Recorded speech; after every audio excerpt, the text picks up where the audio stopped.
If you work with PDF files regularly, you've probably noticed that the best PDF software usually comes with a subscription, while many free online tools ask you to upload your documents to someone else's servers.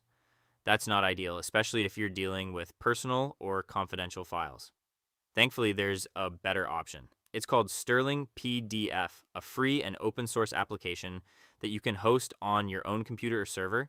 It gives you a huge collection of PDF tools in one place while keeping your files private because everything is processed locally. In this video, I'll show you what Stirling PDF can do, how to install it, and why it deserves a place in every home lab or office setup. So this tool is a free open source PDF toolkit that runs on your own computer or server, allowing you to edit, convert, and manage PDF files while keeping everything private. You can install it using Docker or with native installers for Windows, Linux, and Mac OS, making it easy to get started regardless of your operating system.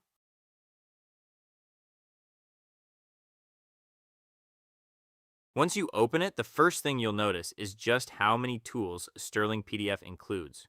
Almost every PDF task you can think of is already built in. You can merge multiple PDFs into one, split large documents into smaller files, compress PDFs to reduce their size, convert between different file formats, and even compare two documents to see what's changed. As you scroll further down, you'll find tools for securing your documents like adding passwords, watermarks, digital signatures, and removing sensitive information before sharing a file. There are also page management tools that let you rotate pages, crop them, reorganize page order, add page numbers, or extract only the pages you need. And that's only scratching the surface.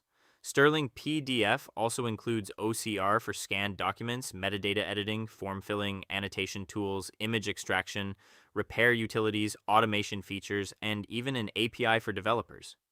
With well over 100 built-in tools, chances are if you need to do something with a PDF, Stirling PDF already has a tool for it. There are several ways to install Stirling PDF. You can use the native installers for Windows, Linux, and Mac OS, deploy it with Docker, or even run it on Kubernetes if you're setting it up in a larger environment. In this video, we'll keep things simple and use the quick installation method from the project's GitHub page. We will look at other methods later. All we need to do is copy the Docker command provided here and run it in the terminal.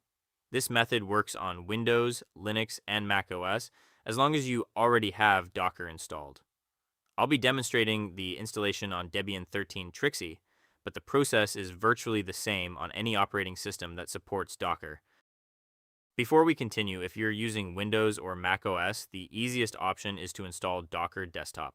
Simply head over to the Docker website, download the installer for your operating system, follow the installation instructions, and once Docker is up and running, you can come back and continue with this guide. For Linux users, Docker provides installation instructions for all the major distributions, including Debian, Ubuntu, Fedora, CentOS, and many others. Since I'm running Debian 13 Trixie, I'll follow the Debian installation guide, but the steps are very similar if you're using another Linux distribution. Once Docker is installed, we'll come back and deploy Stirling PDF using the quick Docker command from GitHub. If you on Linux, all you have to do is copy each command from the guide, paste it into your terminal, and press enter. The commands add Docker's official repository, install Docker Engine along with the required components, and prepare your system for running containers. Once the installation is complete, we're ready to deploy Stirling PDF using the quick Docker command from the GitHub page.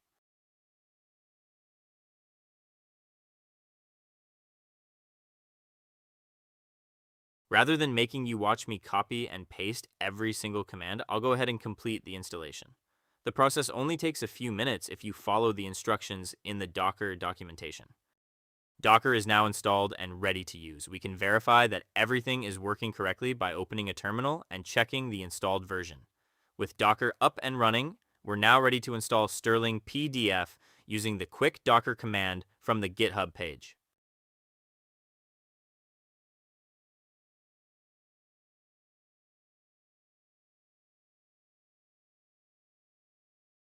This single command does everything for us.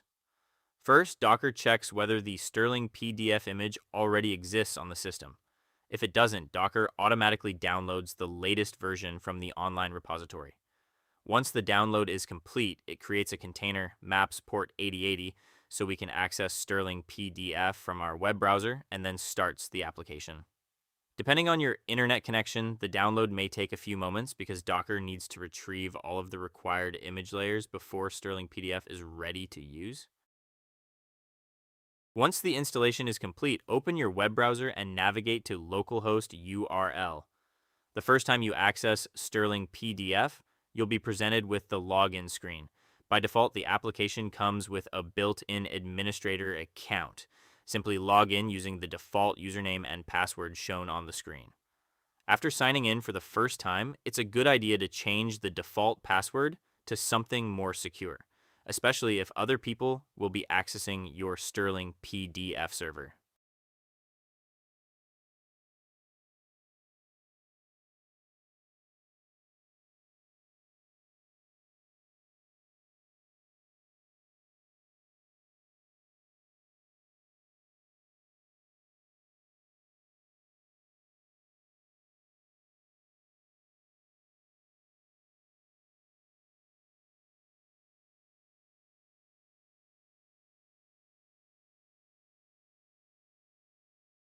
After logging in for the first time, Stirling PDF welcomes you with a brief introduction to some of the new features and what's changed in the latest version. You can take a quick look through the slides if you're interested, or simply skip them and head straight to the main dashboard. As the administrator, you'll also be offered a short guided tour of the interface. It highlights the main areas of the application and introduces some of the administrative features available. If you're new to Stirling PDF, the tour is worth taking, but if you prefer to explore on your own, you can skip it at any time.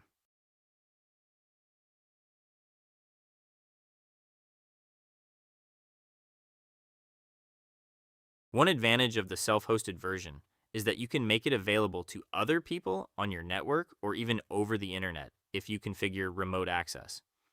In the free version, up to 5 users can have their own accounts and access Stirling PDF through a web browser using your server's URL. That makes it a great option for families, small teams, or businesses that want a central place to manage PDF documents. If you don't need a shared server and just want Stirling PDF on your own computer, there's another option. Stirling PDF also provides native desktop applications. From the project's releases page, you'll find installers for all the major operating systems. Windows users can download the MSI installer, macOS users can choose the DMG file, while Linux users have the choice of a Debian package or an app image. Since I'm using Debian 13, I'll download and install the .debi package. If you're using another Linux distribution, the app image is a great choice because it runs on most Linux distributions without needing a traditional installation. Installing the Debian package is just as easy. Open a terminal, navigate to the folder where the file was downloaded, and run the dpkg command followed by the name of the package.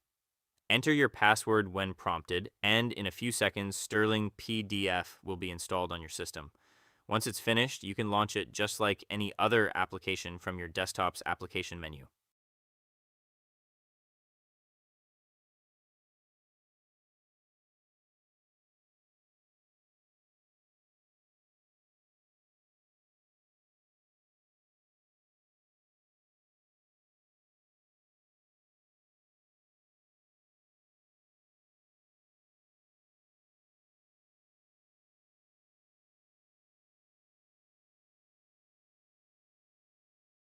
Before we wrap up, one final recommendation.